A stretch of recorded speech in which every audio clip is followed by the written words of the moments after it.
94.3 my FM presents कहानी जज्बे की। नमस्कार, मैं हूं रोहित बोस रॉय और आज एक बार फिर आप सबका स्वागत है कहानी जज्बे की, पावर्ड बाय माय एफएम। आज हम हैं राजनांद गांव में, यानी कि एक ऐसी जगह जहां राजा रहते हैं और मेरे जो मेहमान हैं वो किसी राजा से कम नहीं है। एक ऐसे छोटे शहर से शुरुआत की और आज अपनी कंपनी एबिस या यूं कहें कि आईबी ग्रुप को 12,000 करोड़ की कंपनी बना दी है। Please welcome founder and managing director mister Bahadur Ali. बहुत बहुत स्वागत है आपका हमारे शो पे। इस शो का नाम है कहानी जज्बे की। आपके जज्बे के बारे में जानना चाहेंगे, लेकिन सबसे पहले जो कहानी मुझे इंटरेस्टिंग लग रही है, जो आप शूटिंग से पहले मुझे बता रहे थे, अपनी शुरुआत के बारे में कुछ बताइए कि एक छोटे से शहर या गांव, तब राजनंद गांव, तब एमपी था, अब छत्तीसगढ़ है, कैसे शुरुआत हुई, प्रेरणा कहाँ से मिली, कुछ बताइए। जैसे कि मैंने आपको बताया कि आज से मतलब 1980 की बात है कि जब राजनांदगांव पूरे इंडिया का सबसे बैकवर्ड स्टेट एमपी होता था। एमपी के सबसे बैकवर्ड डिस्ट्रिक्ट राजनांदगांव होता था। अच्छा। उस राजनांदगांव डिस्ट्रिक्ट में 80 में बैकवर्ड डिस्ट्रिक्ट में इंडस्ट्री लगाने वाले को सब्सिडी मिलती थी। अच्छा। वो सब्सिडी लेके आईबी ग्रुप ने उसका बर्थ हुआ है वहाँ से। उसके बाद फिर हमारे बड़े भाई साहब सुल्तान अली है, उनको पोल्ट्री का एक ऐसा हुआ कि इसमें स्कोप है, तो उन्होंने पोल्ट्री की 100 चिक्स डाल के अपना बिजनेस चालू किया।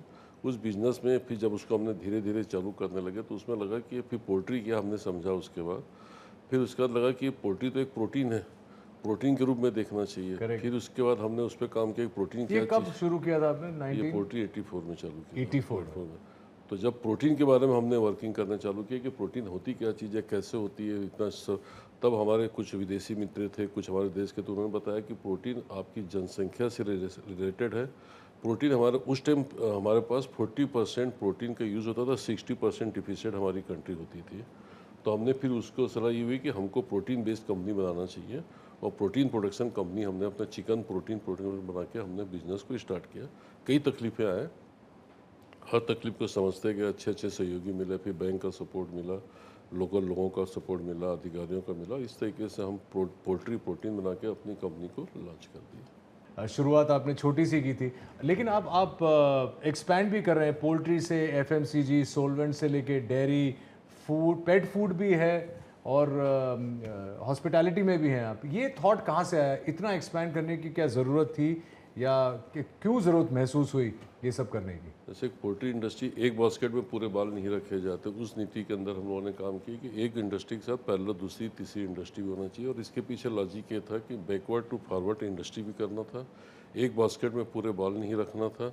तो हमने सॉल्वेंट प्लांट, फीड प्लांट लगा के हम कस्टमर के पास पहुंचना चाहते थे। हम ज़्यादा से ज़्यादा अपने कंज्यूमर को क्रिएट करना चाहते थे।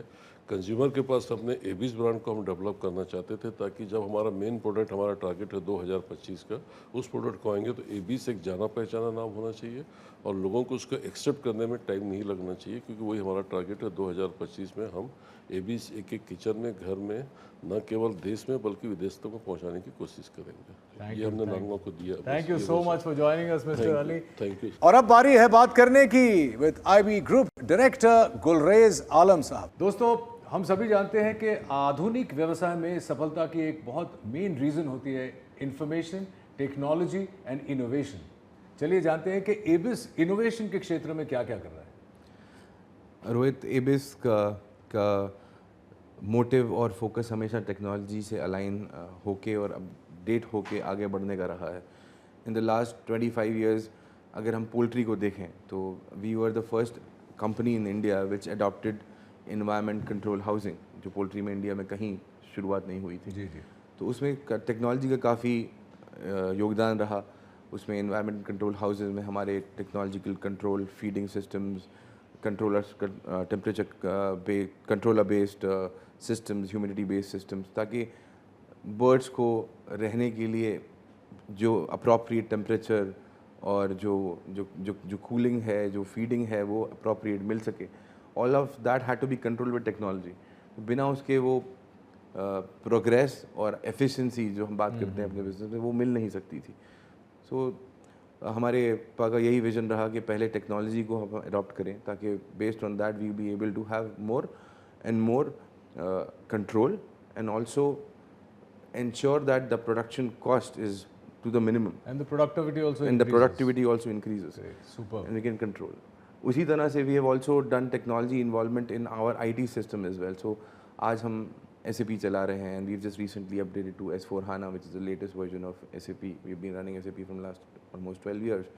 और this is also the latest in the updated way.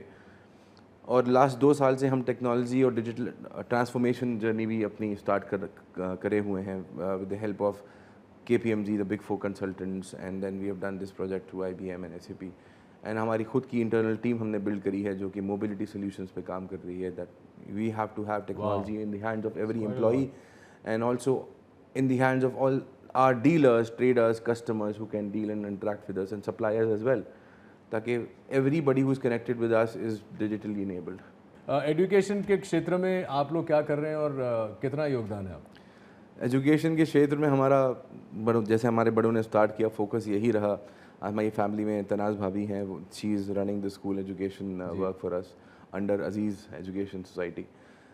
हमारा पगा सबका यही सोचना है कि जितने गरीब बच्चे हैं छत्तीसगढ़ के, जहाँ जहाँ हमारे पास हमारे इस्टेब्लिशमेंट्स हैं, हमारे खुद के एम्प्लॉयज़ जो 4 क्लास एम्प्लॉयज़ हैं जो अफोर्ड नहीं कर सकते अच्छी एजुकेशन, या फिर उनको खुद को एजुकेशन नहीं मिली हो, वो सारे गरीब बच्चे, गांव के बच्चे जिनके माँ बाप ने कभी एजुकेशन सोची नहीं है, देखी नहीं है, उनके सारे बच्चे टॉप क्लास इंस्टीट्यूट में पढ़ें, इंग्लिश मीडियम स्कूल में पढ़ें और इंग्लिश बोलें। तो पापा का पहले यही सोचना था कि मैं चाहता हूँ हर एक गरीब बच्चा जो गांव का है वो इंग्लिश में बोले, तो दैट वाज हिज फोकस। इसलिए काफ़ी स्कूल इस्टेब्लिश करें इन अराउंड छत्तीसगढ़, तो तकरीबन 35 यूनिट्स हैं हमारे। Oh wow. और यहाँ पे मेन सब रूरल एरियाज में, सब रूरल एरियाज में। So we because the kids are small till time we keep them in primary and pre primary there, and then हमारे यहाँ मेन यूनिट्स हैं अजीज इंग्लिश मीडियम स्कूल के नाम से नियर आवर फैक्ट्रीज। तो वहाँ पे there is a capacity of around 3000 students. 3000 in one unit? Yeah, in one unit. Fantastic. So That's that is fabulous. world-class system with all e-classes, also computer education, state-of-the-art building, and we provide all free education, books, transport, uniform, everything, Oh, this thing that you run is all free? all free. It's just, Wow, it's fantastic. an Yeah, initiative well we are done. giving back That to was the best part of my interview with you. All the very best. Thank you and so much, more Rohit. power for you. मैंने एक बहुत खबर सुनी है, उड़ती उड़ती खबर, chicken की तरह उड़ती उड़ती खबर मुझ तक पहुंची है कि 2023 में आप लोग इस कंपनी को लिस्ट करने जा रहे हैं। Yes, तो that's पहले तो बहुत बहुत मुबारकबाद और बधाइयाँ। ये इसके पीछे कोई योजना है, कोई प्लान्स ऑब्वियसली होंगे, कुछ बताइए हमें। of course उसके plans हैं. We would want to get listed in the coming 2 years, which is I would say around 2023 we would want the listing, क्योंकि हमको कंपनी को एक नए ऊंचाई पर ले जाना है. I would say that's the vision laid down by MD, my father. तो आई थिंक हम सब वहीं उसी सोच पे जुड़े हुए हैं. I think even the team, us, the entire crew of IB I will say, और सारे उसके लिए सारी strategies, business plan strategies, how will we give the maximum return to our investors, तो वो सब पाइपलाइन में चीज़ें अभी चल रही हैं. Because we know that 2023 is the year for us. Year of reckoning. Yes, To take your company to the next level. correct. Congratulations, and I hope you go from strength to strength. That was Mrs. Zoya Alam, Director Finance. ये थी इनकी कहानी जज्बे की, और ऐसी interesting कहानीज देखने के लिए हमारे साथ जुड़े रहिए. Keep watching कहानी जज्बे की. 94.3 My FM presents कहानी जज्बे की.